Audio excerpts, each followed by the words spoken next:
Loh. Assalamualaikum warahmatullahi wabarakatuh. Perkenalkan, nama saya Tia Sildi Anjarsari, NIM 860218837, Prodi PGSD Universitas Terbuka. Di sini nanti saya akan melakukan kegiatan presentasi tentang praktikum yang sudah saya lakukan pada mata kuliah praktikum IPA di SD.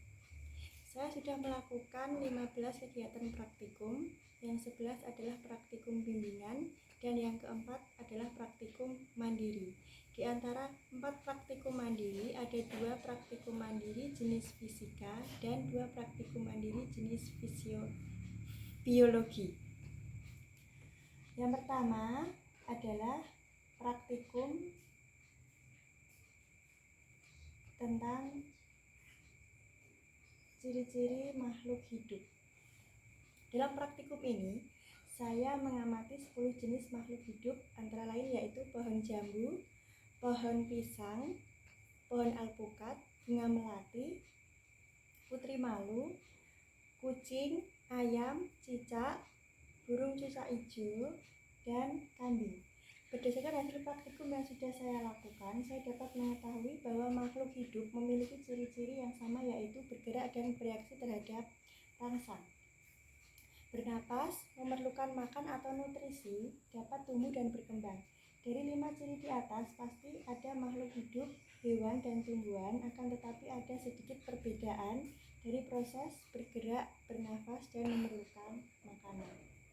Kemudian yang kedua, saya melakukan praktikum mandiri, yaitu simbiosis komensalisme. Simbiosis komensalisme yaitu simbiosis yang merupakan bentuk hubungan antara 2 makhluk hidup, di mana makhluk hidup yang pertama merasa untung, akan tetapi makhluk hidup yang kedua tidak merasa dirugikan. Contoh yang saya temukan adalah paku tanduk rusa dengan pohon sono kembang, di mana tumbuhan paku tanduk rusa dapat tumbuh pada pohon sono kembang dengan cara menempel pada pohon sono kembang, sehingga paku tanduk rusa mendapatkan cahaya matahari yang cukup. Kemudian contoh yang kedua adalah burung dengan pohon jambu, di mana burung dapat membuat tempat, yaitu berupa sarang, sehingga dia mempunyai tempat tinggal, akan tetapi pohon jambu tidak merasa dirugikan dengan adanya sarang tersebut. Yang ketiga adalah tentang pertumbuhan dan perkembangan tumbuhan. Berdasarkan hasil praktikum yang sudah saya lakukan, yaitu pada perkecambahan biji kacang hijau selama 14 hari. Ciri-cirinya akan mulai tumbuh panjang dan ada daun, akar dan daun mulai tumbuh saat perkecambahan berusia 1 hari. Setelah 14 hari, akar dan batang tumbuh menjadi panjang, yaitu akar mencapai 176 mm dan batangnya berukuran 202 mm. Yang keempat adalah praktikum tentang ekosistem darat. Ekosistem darat ada 2 macam, yaitu alami dan bantuan. Contoh ekosistem alami adalah hutan. Di dalam hutan ada beberapa komponen biotik dan abiotik. Komponen biotik yang sudah saya amati terdiri dari makhluk hidup seperti kupu-kupu, pohon nangka, pohon singkong, pohon jati, rumput, dan alang-alang. Kemudian komponen abiotiknya adalah ada tanah, batu, air, udara, dan cahaya matahari. Kemudian ekosistem darat yang saya amati adalah kebun atau sawah yang berisi jagung, di mana komponen abiotiknya terdiri dari tanah, batu, udara, dan cahaya, dan komponen biotiknya terdiri dari pohon jagung, rumput, semut, dan rayap. Kemudian yang kelima adalah pengaruh deterjen terhadap perkecambahan.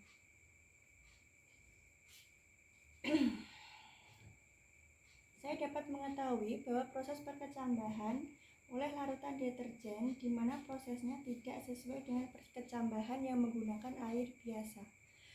Perkecambahan yang menggunakan air deterjen hasilnya akan berwarna coklat dan tidak akan tumbuh akar. Sedangkan perkecambahan yang menggunakan air PDAM atau air biasa, perkecambahan dapat bertumbuh dengan baik, akarnya tumbuh dan batangnya juga tumbuh. Yang keenam adalah pengelompokan bahan makanan. Hasil praktikum yang sudah saya lakukan, saya mengumpulkan 20 jenis makanan, kemudian saya mengelompokkan ke dalam 4 jenis makanan, yaitu karbohidrat, protein, lemak, dan vitamin. Karbohidrat terdiri dari nasi, jagung, kentang, ubi. Kemudian protein terdiri dari protein hewani dan protein nabati, yaitu ada telur, susu, tahu, daging sapi, dan kacang hijau. Contoh lemak yaitu minyak, margarin, alpukat, dan santan. Vitamin yaitu terdiri dari sayuran dan buah-buahan seperti mangga, pir, wortel, buncis, terong, labu siam, dan brokoli. Praktikum yang ketujuh yaitu uji karbohidrat. Di sini saya melakukan uji karbohidrat menggunakan larutan iodin atau larutan betadin yang saya teteskan ke dalam 10 jenis makanan, yaitu ada kentang, biskuit, putih telur, tepung terigu, margarin, tahu putih, apel, pisang, gula pasir, dan nasi. Makanan yang mengandung karbohidrat ketika ditetesi larutan iodium akan berubah warna menjadi biru kehitaman, yaitu seperti nasi, kentang, pisang, tepung terigu, dan biskuit. Hal ini karena makanan tersebut mengandung pati atau amilum. Yang kedelapan yaitu praktikum tentang sistem pencernaan pada manusia. Sistem pencernaan manusia yaitu yang pertama ada mulut, kerongkongan, lambung, usus halus, usus besar, dan yang terakhir yaitu anus.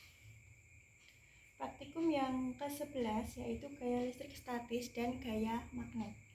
Gaya listrik statis saya menggunakan contoh yaitu sisir yang digosokkan dengan rambut, kemudian akan menarik potongan-potongan kertas kecil. Kemudian gaya magnet yang saya lakukan yaitu saya menggunakan magnet batang, kemudian saya dekatkan dengan beberapa benda, contohnya jarum jahit, aluminium, seng, benang jahit, kertas, dan plastik. Benda yang dapat ditarik oleh magnet antara lain yaitu benang aluminium, seng, kemudian jarum jahit.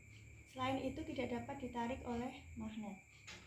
Dan yang ke-10 yaitu tentang gerak lurus beraturan atau GLB. Dari kelima percobaan yang sudah saya lakukan, GLB merupakan gerak benda yang lintasannya berupa garis lurus dan kecepatannya tetap. Jadi dapat dilihat bahwa hubungan antara jarak sebagai fungsi waktu pada percobaan gerak lurus beraturan merupakan grafik linear. Praktikum yang ke-11 yaitu sifat pemantulan gelombang. Setelah saya melakukan kegiatan praktikum, dapat saya ketahui bahwa sifat gelombang adalah dapat dipantulkan. Fase gelombang pantul dengan gelombang asal adalah sama. Gelombang yang terjadi dalam air dapat dipantulkan kembali. Kemudian ujung selinki yang terikat kuat, gelombang datang dengan gelombang pantulnya, sehingga fase berlawanan arah. Praktikum yang ke-12 yaitu pemantulan cahaya oleh cermin datar, cermin cembung, dan cermin cekung. Cermin datar memantulkan cahaya dengan sudut pantul yang sama. Cermin cembung memantulkan cahaya dengan sudut pantul yang lebih besar dari sudut datang. Dan cermin cekung memantulkan cahaya dengan sudut pantul yang lebih kecil dari sudut datang. Yang ke-13 adalah praktikum tentang lensa cembung dan cermin cekung. Pada lensa cembung, jarak fokus lensa cembung selalu positif. Lensa cembung bersifat tebal, dapat menghasilkan bias cahaya lebih besar dan menghasilkan panjang fokus yang lebih pendek. Sedangkan cermin cekung yang terbentuk adalah sesuai dengan letak benda. Benda berada di ruang satu, maka bayangan yang terbentuk adalah maya tegak, dan diperbesar. Yang ke-14 yaitu percobaan muatan listrik. Dalam percobaan ini, saya melakukan dengan cara menggosokkan bola pingpong dengan beberapa benda, antara lain wol, nilon, dan plastik. Setelah digosokkan dengan bahan tersebut, kedua bola pingpong kanan dan kiri memiliki muatan listrik, kemudian saling didekatkan. Berdasarkan hasil pengamatan yang saya lakukan yaitu bola pingpong digosokkan dengan bahan yang sama akan memiliki muatan listrik yang sama atau sejenis sehingga akan tolak menolak. Begitu juga sebaliknya. Ketika bola pingpong menerima muatan dari benda yang berlawanan, maka akan saling tarik menarik. Dan yang terakhir yaitu praktikum tentang bentuk medan magnet.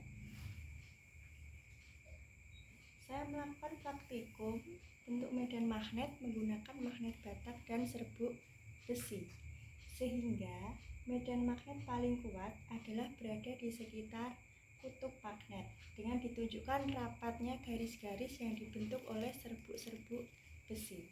Sedangkan pada bagian tengah magnet memiliki medan magnet yang kurang kuat, ditunjukkan dengan garis-garis yang renggang oleh serbuk-serbuk besi. Itu semua adalah penjelasan saya secara ringkas tentang praktikum yang sudah saya lakukan pada mata kuliah praktikum IPA di SD. Sekian video presentasi yang saya lakukan. Terima kasih.